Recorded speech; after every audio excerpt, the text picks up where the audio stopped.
Hello guys, welcome to movie verse Urdu. Guys, आज की इस वीडियो में मैं आपको 2023 में रिलीज होने वाली 5 बेस्ट हॉरर मूवीज के बारे में बताने वाला हूं। अगर आप हॉरर मूवीज के फैन हैं या आपने 2023 में इन हॉरर मूवीज को मिस कर दिया है तो आप यकीनन इस लिस्ट को बहुत एंजॉय करने वाले हैं। नंबर 5 पर है द एक्सॉर्सिस्ट बिलीवर। ये फिल्म अक्टूबर 2023 को रिलीज हुई है और 1973 में रिलीज होने वाली फिल्म द एक्सॉर्सिस्ट का सीक्वल है, जिसमें दिखाया गया है कि विक्टर अपनी 13 साला बेटी एंजेला के साथ रहता है। एक दिन एंजेला अपनी दोस्त कैथरीन के साथ जंगल में जाती है, जहां वो दोनों एक रिचुअल के जरिए एंजेला की मरी हुई मां से राब्ता करने की कोशिश करती हैं, लेकिन वो दोनों गायब हो जाती हैं और फिर 3 दिन ढूंढने के बाद एक खेत से मिलती हैं। अब विक्टर को पता चलता है कि वो दोनों एक शैतानी ताकत के असर में हैं और वो शैतान उसे इन दोनों में से एक को चुनने का कहता है, जिसे वो छोड़ देगा और दूसरी को वो अपने साथ ले जाएगा। अब विक्टर किसी ऐसे शख्स को ढूंढने की कोशिश करता है जो इन लड़कियों को इस डीमन से बचा सके। इसकी मुलाकात अब क्रिस से होती है, जो कि 50 साल पहले द एक्सॉर्सिस्ट वाली फिल्म में इन तमाम वाकयात से गुजर चुकी होती है और अब वो इनकी मदद करने की कोशिश करती है। नंबर 4 पर है स्क्रीम 6। ये फिल्म 2022 में रिलीज होने वाली स्क्रीम 5 का सीक्वल है, जिसमें दिखाया जाता है कि घोस्ट फेस से बच जाने के बाद सैम, तारा, चैड और मिंडी न्यूयॉर्क चले जाते हैं ताकि वो वहां एक नई जिंदगी शुरू कर सकें।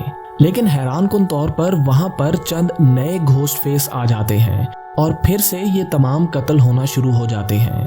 दरअसल ये पहले मर जाने वाले घोस्ट फेस रिची के फैमिली मेंबर्स होते हैं और इन सब से उसकी मौत का बदला लेने के लिए आते हैं। नंबर 3 पर है इंसीडियस द रेड डोर। ये फिल्म जुलाई 2023 में रिलीज हुई और इस सीरीज की 5वीं फिल्म है, जिसमें दिखाया जाता है कि 2010 में होने वाले वाकयात के बाद जॉश अब अपनी फैमिली से दूर अकेला ही रहता है। एक दिन वो अपने बेटे डॉल्टन को कॉलेज छोड़ने के लिए जाता है, जहां डॉल्टन को बचपन में तंग करने वाला शैतान फिर से वापस आ जाता है। डॉल्टन फिर से एस्ट्रल प्रोजेक्शन के जरिए मरे हुए लोगों की दुनिया में चला जाता है, जहां उसे एक सुर्ख चेहरे वाला शैतान पकड़ लेता है और वहीं पर कैद कर देता है। अब जॉश को भी अपने माजी से कुछ राज पता चलते हैं और वो डॉल्टन को इस शैतान से आजाद करवाने के लिए दोबारा डेड वर्ल्ड में जाता है।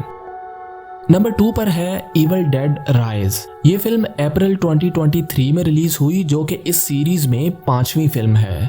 इस फिल्म में एली की कहानी दिखाई गई है, जो कि अपने 3 बच्चों के साथ एक अपार्टमेंट में रहती है।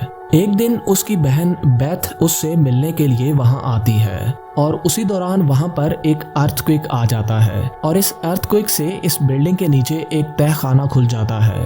अब एली का बेटा वहां जाता है और उसे वहां एक किताब और चंद रिकॉर्ड्स मिलते हैं। अब जब वो इन रिकॉर्ड्स को सुनता है तो उसे पता चलता है कि ये किताब शैतानी जादू की किताब है। एली पर वो शैतानी ताकत हमला कर देती है, जिसके बाद वो अपने ही बच्चों और बहन बेथ को मारने की कोशिश करती है। बेथ उसे घर से बाहर निकाल देती है और बच्चों के साथ इस बिल्डिंग से बाहर निकलने की कोशिश करती है। नंबर 1 पर है द नन पार्ट 2। ये फिल्म सितंबर 2023 को रिलीज हुई, जिसमें द नन फिल्म के वाकयात के बाद की कहानी दिखाई गई है। आयरीन अब इटली चली जाती है, जबकि मोरिस फ्रांस जाता है। मोरिस, जो कि वेलेक की शैतानी ताकत का शिकार हो चुका है और जहां भी जाता है वहां लोग पुरस्कार तरीके से मरना शुरू हो जाते हैं। वेलेक एक पादरी को चर्च में आग लगा देती है, जबकि एक स्कूल की प्रिंसिपल को भी मार देती है, जहां पर मोरिस काम करता है। अब आयरीन को वेलेक से जुड़े इन तमाम वाकयात की तहकीक के लिए दोबारा भेजा जाता है, जिसे अब ये मालूम होता है कि सेंट कार्टा में दर हकीकत मोरिस वेलेक का शिकार बन गया था और अब वेलेक शैतान को लूसी की दफनाई गई आंखें चाहिए, जिससे वो और ज्यादा ताकतवर हो जाएगी। इसके बाद आयरीन और उसकी दोस्त मोरिस को वेलेक के कर्ज से आजाद करवाने की कोशिश करती हैं। That's it for now guys. अगर आप लेटेस्ट मूवीज की एक्सप्लेनेशंस, टॉप 5 मूवीज लिस्ट और मूवीज से रिलेटेड इंटरेस्टिंग वीडियोस देखना चाहते हैं तो अभी हमारे YouTube चैनल को सब्सक्राइब करें।